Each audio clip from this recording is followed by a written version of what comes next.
하나님께서 오늘 우리에게 주신 말씀은 신명기 30장 15절로 20절까지의 말씀입니다. 신명기 30장 15절로 20절까지의 말씀을 우리 한 절씩 교독하겠습니다. 보라, 내가 오늘 생명과 복과 사망과 화를 내 앞에 두었나니 곧 내가 오늘 내게 명령하여 내 하나님 여호와를 사랑하고 그 모든 길로 행하며 그의 명령과 규례와 법도를 지키라 하는 것이라. 그리하면 내가 생존하며 번성할 것이요 또 내 하나님 여호와께서 내가 가서 차지할 땅에서 내게 복을 주실 것임이니라. 그러나 내가 만일 마음을 돌이켜 듣지 아니하고 유혹을 받아 다른 신들에게 절하고 그를 섬기면 내가 오늘 너희에게 선언하노니 너희가 반드시 망할 것이라. 너희가 요단을 건너가서 차지할 땅에서 너희의 날이 길지 못할 것이니라. 내가 오늘 하늘과 땅을 불러 너희에게 증거를 삼노라. 내가 생명과 사망과 복과 저주를 내 앞에 두었은즉 너와 내 자손이 살기 위하여 생명을 택하고 내 하나님 여호와를 사랑하고 그의 말씀을 청종하며 또 그를 의지하라.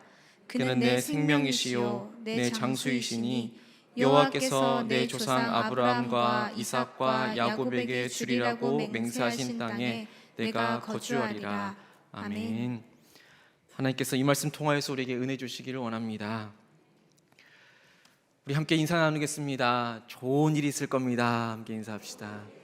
네, 좋은 일이 있을 겁니다. 네.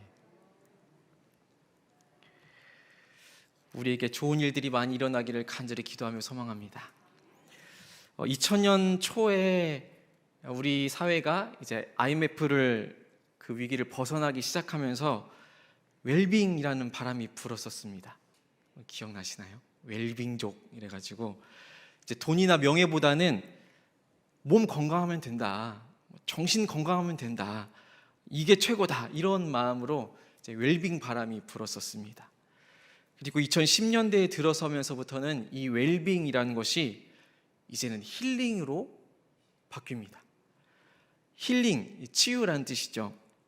일상생활에서 그 받는 스트레스를 여행이나 쇼핑이나 운동이나 영화, 드라마, 여러 가지 취미생활로 이제 힐링해야 한다. 그래서 기분 좋게 만들어서 그렇게 살자. 이제 힐링이었습니다. 그래서 힐링 여행, 힐링 캠프, 뭐만 하면 앞에 힐링자를 붙여가지고 힐링 열풍이 불었었습니다. 그 다음으로 유행한 것이 무엇이냐면 욜로 그리고 소확행입니다. 그러니까 욜로라는 것이 이제 You only live once 해가지고 앞 글자만 딴 겁니다. 욜로. 그러니까 인생 한 번만 산다 이런 뜻인데 알파벳의 그 앞 글자만 따서는 욜로라고 부르면서 나는 욜로족이다 이렇게 하면서 살아갔었습니다. 그러니까 한 번뿐인 인생, 그러니까 후회함 없이 살아야 된다, 즐기면서 살아야 된다, 이런 의미였습니다. 그래서 현재가 중요하다, 지금이 중요하다, 앞으로 미래를 바라볼 필요 없다, 희생도 필요 없다, 그냥 지금 내가 중요하다, 이런 마음이 이제 욜로족이었습니다. 소확행도 마찬가지입니다. 소소하지만 확실한 행복의 줄임말이죠. 소확행. 그래서 아주 큰 인생에 있어서 이뤄야 할 여러 가지 과업들이 있는데, 그럼 집을 산다거나 취업을 한다거나 아니면 결혼을 한다거나 이런 큰 거지만 이런 것은 성취가 불확실하기 때문에 이런 불확실한 행복을 쫓아갈 바에야 그냥 일상 속에서 아주 작지만 그냥 소소한 행복을 추구하는 삶이었습니다. 원래 이 소확행이라는 단어가 일본의 소설가인 무라카미 하루키가 쓴 랑게란스 섬의 오후에 직접 등장한 단어입니다.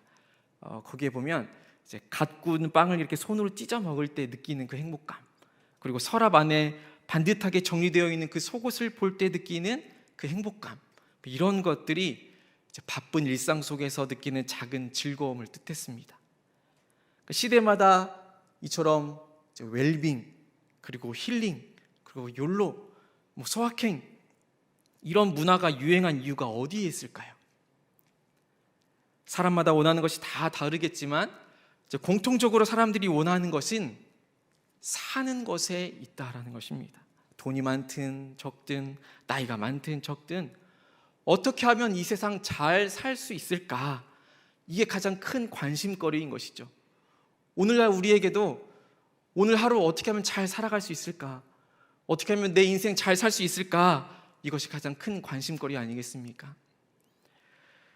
그러기 위해서 우리가 건강을 유지하기 위해서 밥도 30세끼 다 챙겨 먹고 거기에다가 종합 비타민까지 챙겨 먹어야 되고 스트레스 푼다면서 취미생활도 아주 다양하게 즐기기도 합니다.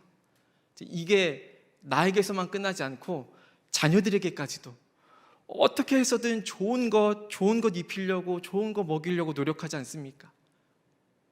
내 자녀들 남들에게 주눅들까 싶어서 주눅들지 않게 살아가게 하려고 이것저것, 나는 비록 굶을지언정 이것도 배우라 하고 저것도 배우라 하고 뭐라도 하나 더 해주고 싶은 것이 제 부모님의 심정일 것입니다. 우리의 관심사가 이처럼 이 세상을 잘 사는 것이 있다라고 한다면 하나님의 관심사도, 하나님께서도 어떻게 하면 우리가 잘 살아갈 수 있을까에 있지 않겠습니까? 하나님께서도 우리를 바라보실 때 마찬가지일 듯합니다. 하나님께서도 우리가 잘 살기를 바라고 계십니다. 그 누구보다도 우리가 행복하게, 평안하게 생명을 누리면서 살기를 바라고 원하시는 분이신 것을 저는 믿습니다. 오늘 신명기 말씀에 그 사실이 정말 잘 드러나 있습니다. 그래서 하나님께서는 친히 모세를 통해서 이렇게 하면 행복해질 거야, 그런데 이렇게 하면 큰일 날 거야 라고 말씀해 주고 계십니다.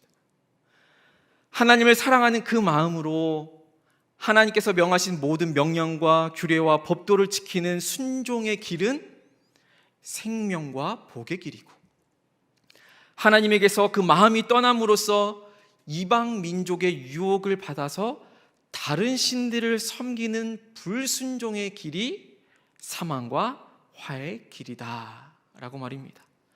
잘 사는 법을 말씀해 주고 계신 것입니다. 그 잘 사는 법은 지금 나에게만 국한되어 있는 것이 아니라 바로 나와 우리 자손들에게까지도, 오늘을 살아가고 있는 우리 모두에게 해당되는 말씀임을 우리는 꼭 기억할 필요가 있습니다. 하나님의 그 인도하심 아래에서 모세를 따라서 이 애굽을 탈출해서 지금 이 신명기가 펼쳐지고 있는 그 약속의 땅, 가나안 땅을 바로 눈앞에 두고 있는 시점에 있습니다. 요단강 하나를 사이에 두고는 지금 여기에 모압 땅에 이스라엘 민족들이 다 모여있는 상태이지요. 그리고 저 눈 건너편에는 가나안 땅이 펼쳐져 있습니다. 그런데 안타깝게도 지금 애굽을 떠나올 때 함께 있었던 그 부모 세대들 있지 않습니까? 그 부모 세대들은 이미 다 없어졌더랬습니다. 그러니까 가데스 바네아에서 이 가나안 땅을 정탐하라고 12명의 정탐꾼을 보내지 않았습니까? 거기서 10명의 정탐꾼이 거기는 도저히 우리가 들어갈 곳이 아닙니다. 거기는 우리 여기에 있는 사람에 비하면 우리는 그 사람들에게는 완전 메뚜기나 다름없습니다 라고 보고를 했더랬습니다. 그러나 여호수아와 갈렙만큼은 그들은 우리의 먹이다, 그들은 우리의 밥이다, 얼마든지 우리가 그 땅을 정복할 수 있다라고 보고를 했습니다. 그 보고가 엇갈리는 바람에 결국에 이 약속의 땅을 바로 눈앞에 두고 무려 40여만간을 방황을 하게 되면서 여호수아와 갈렙을 뺀 그 나머지 20세 이상의 처음에 출애굽을 해서 나왔었던 그 어른들은 다 죽고 말았던 것입니다. 그러니 지금 모세가 모압 땅에서 하나님의 언약의 말씀을 선포하는 대상은요, 출애굽을 한 그 직후에 시내산에서도 이 하나님의 율법이 선포되지 않았습니까? 10계명을 선포하면서 하나님과 언약을 맺었었는데, 그때 그 세대, 시내산 언약 시대 세대라고 부를 수 있는데, 그 시내산 언약 세대와는 다른 세대들, 곧 새로운 세대들이 지금 일어나 있는 상태였던 것입니다. 그러니까 모압의 언약 세대라고 할 수 있습니다. 모압 언약 세대. 그러니까 이 대목이 참 두렵고 떨리는 것이 무엇이냐면, 어쩌면 우리도 그때 출애굽했을 당시에 9세대와 같은 입장이 될 수도 있다라는 것입니다. 당시 이 출애굽을 해서 힘겨운 광야 생활을 지나면서까지도 이 사람들은 잘 살기 위해서 얼마나 많은 노력을 했겠습니까? 포로 생활을 견뎌냈었고, 그리고 그 힘겨운 출애굽의 여정을 지나면서 그 광야에서 생활을 해나가면서 어떻게 하면 우리가 잘 살 수 있을까? 어떻게 하면 이곳을 이겨나갈 수 있을까? 고민하고 또 고민하며 힘겹게 사투를 벌이면서 살아가지 않았겠습니까? 물론 하나님 앞에서도 우리가 어떻게 하면 잘 살 수 있을까 고민했었을 것입니다. 그럼에도 불구하고 이들의 결론은 가나안 땅을 밟아보지 못하는 것으로 끝이 나게 된 것입니다. 우리는 시내산 언약의 세대에만 머물러 있지 않기를 간절히 소망합니다. 우리 모두를 하나님께서 이 모압 평지에서 가나안 땅으로 이끌 새로운 세대로 불러주신 줄로 믿습니다. 옆에 분들을 이렇게 축복하면서 이렇게 서로 고백해 봅시다. 우리가 새로운 세대입니다. 다시 한 번 더요. 우리가 새로운 세대입니다. 네, 우리가 바로 새로운 세대입니다. 이 새 시대를 열어갈 이 새로운 세대에게 주신 하나님의 말씀은 분명했습니다. 오늘 본문 19절부터 20절 말씀인데요, 우리 19절부터 20절 말씀을 함께 읽어보겠습니다. 함께 읽겠습니다.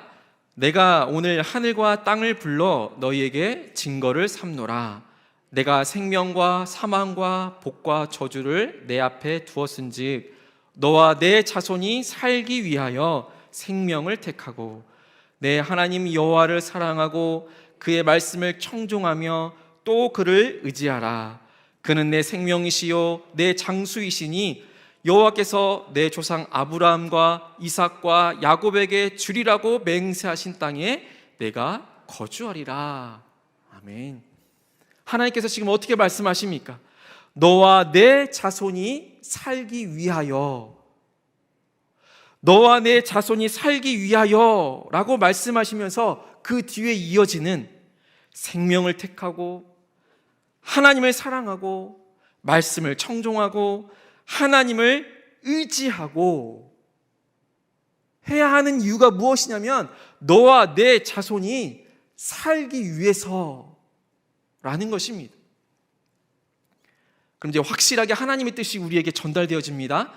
너와 내 자손이 살기 위하여 이 땅 가운데에서 이제 너희가 들어갈 그 가나안 땅에서 우리가 살아가는 이 땅에서 살기 위하여, 우리 자손이 살기 위하여 그 살기 위해서 생명을 선택하고 하나님을 사랑하고 말씀을 청종하고 하나님을 의지하라라는 것입니다. 너와 내 자손이 살기 위하여. 하나님께서는요, 당시 이스라엘 민족들을 하나님의 백성으로 불러주셨습니다. 하나님의 백성으로, 그리고 하나님의 백성답게 살기를 원하셨습니다. 그래서 하나님의 백성으로서 온 열방 가운데 본이 되기를 원하셨지요. 그래서 모든 민족에게 하나님의 이름을 드러내기를 간절히 원하셨습니다. 그러면서 하나님께서는 하나님의 언약 백성으로 살기를 간절히 바라셨습니다. 그래서 택하여 주셨고 말씀을 주셨고 인도해 주셨습니다. 오늘날도 마찬가지 아니겠습니까? 그렇기 때문에 이스라엘 백성들은 살 수 있었습니다.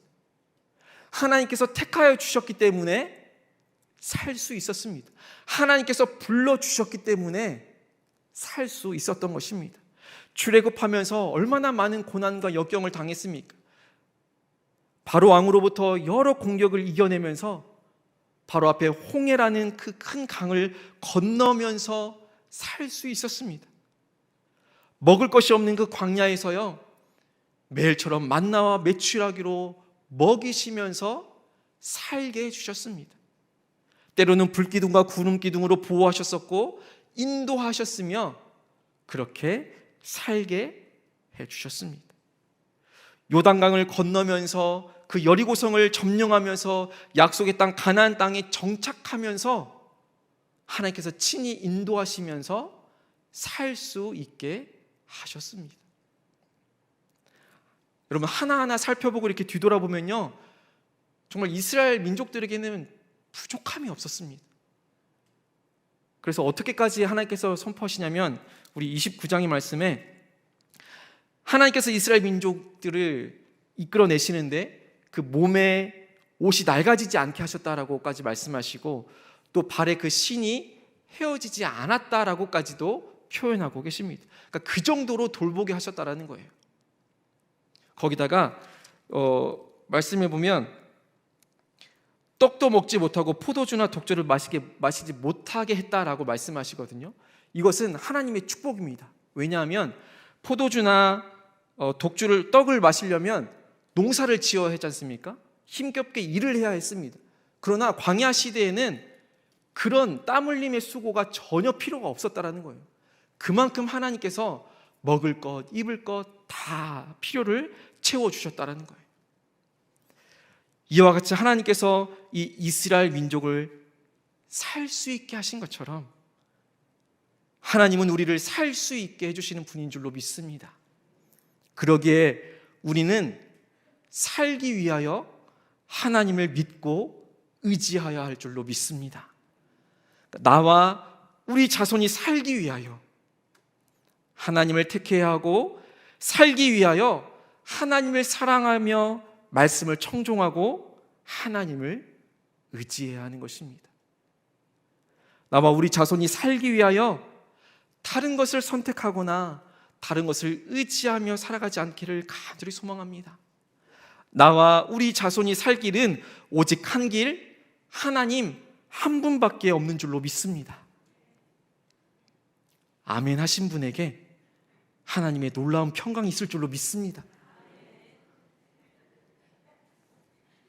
지금이라도 아멘 하신 분에게 하나님께서 오늘 허락하신 그 복받는 길이 우리에게 펼쳐질 줄로 믿습니다. 여러분, 이 아멘이라는 것은요, 실상 저에게 가장 필요한 고백입니다. 아멘, 그렇게 될 줄로 믿습니다. 이게 저에게 가장 필요한 고백인 것은, 이 말씀을 준비하며 또 이 말씀을 함께 나누면서 나는 정말 그렇게 살지 못하는데 하는 마음이 얼마나 큰지 모릅니다. 여러분, 아까 이런 고백하셨잖아요. 나와 우리 자손이 살 길은 오직 한 분 하나님밖에 없는 줄로 믿습니다. 이거에 대해서 아멘으로 응답하시는데, 저 또한 이거에 대해서 아멘은 합니다만 실상 내 삶으로 돌아가다 보면 정말 그러한가? 라고 생각할 때가 너무나도 많다라는 것이죠. 그래서 더더욱더 이 말씀의 자리가 두렵고 떨리는 자리인 듯합니다. 오늘도 마찬가지입니다. 하나님 한 분밖에 없습니다 라고 믿음으로 고백하지만, 우리가 살 길은 오직 하나님 한 분밖에 없습니다 라고 믿음으로 스스로 고백하지만, 여러분, 이 세상 살아가려면 필요한 게 얼마나 많습니까? 필요한 거라기보다는 부족한 게 얼마나 많습니까? 부족해 보이는 것이겠지요. 이렇게 돌아서면 교회 안에서는 열심으로 예배하고 찬양하고 기도하고 할 때만 해도 마음 가운데에는, 그래, 하나님이라면 모든 것을 할 수 있어, 그분만 믿고 의지하면 내 삶의 모든 염려는 다 사라질 거야, 이런 마음으로 이 예배당을 떠나가지만, 실상 내 삶으로 돌아가게 되면, 하나님, 근데 이것도 좀 필요하고 좀 저것도 좀 필요한데요, 이래서 걱정이고요, 또 저래서 걱정입니다. 하나님, 도저히 앞이 안 보입니다. 우리 자녀들을 어떻게 합니까? 어디로 가야 합니까? 늘 염려합니다. 하나님, 이번만은 좀 어떻게 안 될까요? 이번만큼은 좀 눈 감아 주시면 안 될까요? 하나님, 어떻게든 그 시선 피하고 싶어서 내가 하고 싶은 대로, 내가 원하는 대로 이렇게 살려고 하는 것이 우리 사람의 마음인 것이지요. 아무것도 염려하지 말고 오직 기도와 간구로 너희 구할 것을 감사함으로 아뢰라 라고 하셨지만 어떻게 아무것도 염려하지 않고 살아갈 수가 있겠습니까? 그러나 하나님께서는 분명하게, 아주 분명하게, 선명하게 우리에게 이렇게 말씀하십니다. 신명기 30장 9절부터 10절 말씀인데 오늘 본문은 아닙니다만 이 말씀을 제가 세 번역으로 읽어드리겠습니다. 그러면 주 당신들의 하나님은 당신들이 하는 모든 일에 복을 주시고 당신들 몸의 소생과 가축의 새끼와 땅의 소출을 풍성하게 하실 것입니다. 주님께서 기쁜 마음으로 당신들의 조상이 잘 되게 하신 것처럼 기쁜 마음으로 당신들도 잘 되게 하실 것입니다. 당신들이 주 하나님의 말씀을 잘 듣고 이 율법책에 기록된 명령과 규례를 지키고 마음을 다하고 정성을 다하여 주 당신의 하나님께로 돌아오면 그런 복을 받게 될 것입니다. 여러분, 하나님의 말씀은 너무나도 선명하지 않습니까? 하나님께서 살게 해주실 것이라는 거예요. 하나님께서 살게 해줄 것이니 걱정하지 말라는 것입니다. 어떻게까지 말씀하십니까? 내 손으로 하는 모든 일에 복을 주시겠다라고 말씀하십니다. 가축의 새끼까지, 땅에서 나는 모든 소출까지. 그것도 하나님은요, 기쁜 마음으로, 억지로 얘다 이거 너 가져라 이런 마음이 아니라 아주 기쁜 마음으로 우리가 잘 되게 하여 주신다라는 사실입니다. 이것이 하나님의 약속인 줄로 믿습니다. 우리가 하나님을 위해 살면 하나님께서는 우리를 살게 하시는 것입니다. 우리 손으로 하는 모든 일에 복 주시고 땅의 소출까지도 가축의 새끼까지도 하나님께서 풍성하게 하신다고 약속해 주시는 것입니다. 그러니 우리는 우리를 살게 하시는 하나님만 의지하며 살아갈 수 있게 되기를 간절히 소망합니다. 아멘. 모압 땅에 서 있는 이 새로운 세대에게도 원하는 것이 바로 이것입니다. 저기 보이는 저기 가나안 땅에 들어가서 다른 것 의지하지 말고 하나님만 의지하라는 것입니다. 이 여기에서 의지하라는 그 단어가 딱 붙어 살라라는 그런 의미입니다. 포도 가지가 포도나무에 딱 붙어 있어야 열매를 맺는 것처럼 딱 붙어 있는 것, 그것이 바로 하나님을 의지한다라는 그런 의미입니다. 너희를 살게 하는 분이 바로 하나님이다라는 그 사실을 잊지 말라는 것입니다. 모압 언약을 세우는 이 새 시대, 새로운 세대에게 주시는 하나님의 말씀이면서 동시에 오늘 이 세상을 살아가는 저와 여러분, 우리 다음 세대에게 주시는 하나님의 말씀이 바로 여기에서 또한 선포되어집니다. 오늘 17절 말과 18절 말씀인데요, 우리 17절과 18절 말씀 우리 함께 읽겠습니다. 그러나 내가 만일 마음을 돌이켜 듣지 아니하고 유혹을 받아 다른 신들에게 절하고 그를 섬기며 내가 오늘 너희에게 선언하노니 너희가 반드시 망할 것이라. 너희가 요단을 건너가서 차지할 땅에서 너희의 날이 길지 못할 것이니라. 여러분, 이것은 하나님의 말씀입니다. 지켜도 되고 안 지켜도 되는 것이 아닙니다. 말씀 그대로 이루어지는 것입니다. 이 말씀을 잘 기억하고 살았으면 참 좋았을 텐데 결국 가나안 땅에 들어가서는 그 마음을 하나님께로 돌이켜야 하는데도 불구하고 그 마음을 이방 신들에게 돌이킵니다. 오히려 유혹이라는 유혹은 다 받고는 신이라는 신은 다 설하며 섬기지 않았습니까? 불순종의 길을 선택한 것도 이스라엘 백성들입니다. 하나님께서는요, 분명 잘 살기를 바라셨습니다. 좋은 선택을 하기를 바라셨습니다. 그 마음이 온전히 하나님에게 향하기를 간절히 바라셨습니다. 여러분은 잘 살고 계십니까? 여러분들은 좋은 선택을 하며 살고 계십니까? 여러분들의 마음은 온전히 하나님에게로 향하여 있습니까? 나와 우리 자손이 살기 위하여, 나와 우리 자손을 살리시는 그 하나님, 모든 명령과 규례와 법도를 지키는 순종의 길을 걸어가며 생명과 복의 길이 바로 나와 우리 자손 앞에 펼쳐지기를 간절히 소망합니다. 기도하겠습니다. 하나님 아버지, 감사드립니다. 우리를 하나님의 자녀로, 하나님의 백성으로 불러주시니 감사드립니다. 또한 하나님께서 우리로 하여금 잘 살기를 원하시니 감사드립니다.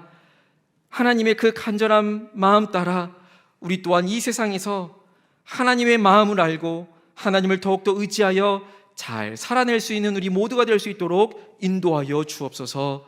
예수님의 이름으로 기도합니다. 아멘.